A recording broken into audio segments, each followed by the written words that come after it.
Hi, I'm Dylan. I'm going to tell you about the life of Alexander Hamilton.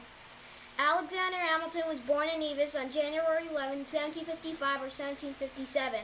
There are two birth records for him, but he used a 1757 date. Nevis was a colony of Great Britain in the Caribbean. Do you know that Hamilton's mother didn't come from a lot of money?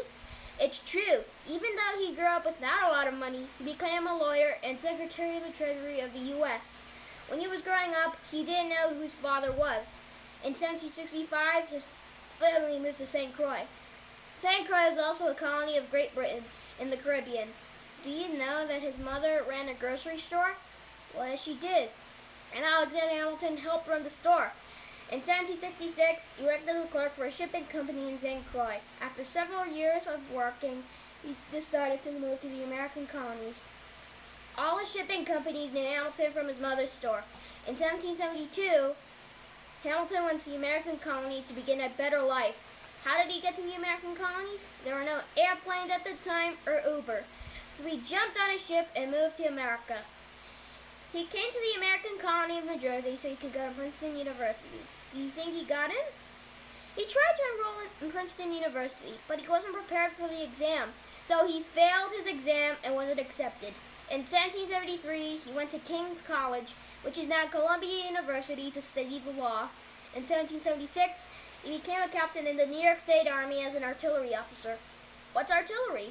Artillery is a huge cannon, and it fires metal balls far away.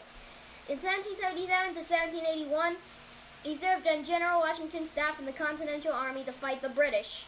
In 1780, he married Elizabeth Schuyler. In 1781, he fought at Yorktown. It's known as the Siege of Yorktown. It is one of the many battles of the American Revolutionary War. So, why is he famous? Well, let me tell you. Hamilton did a lot of life. He was a lawyer, an artillery officer, and the first Secretary of the Treasury. In 1782, he studied law to become a lawyer and served in the Continental Congress. The Continental Congress had representatives from all the American colonies. In 1787, he attended the Constitutional Convention and began writing the Federalist Papers. The Federalist Papers are essays that Hamilton wrote. There were a total of 85 of these essays. In 1789 to 1795, he became the first Secretary of the Treasury under President George Washington. They deal with the money and banks for the president.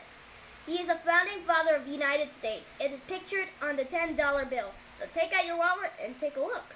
In 1801, his older son, Philip, was challenged to a duel and died. Hamilton fights a duel with Aaron Burr. It was shot above the right hip on July 11, 1804. Hamilton died in New York City July 12, 1804 because he was injured in the duel. And I have a question to ask. If you have two Alexander Hamiltons in your wallet, how much money do you have? Next time you see me, let me know. So I hope you like the life of Alexander Hamilton.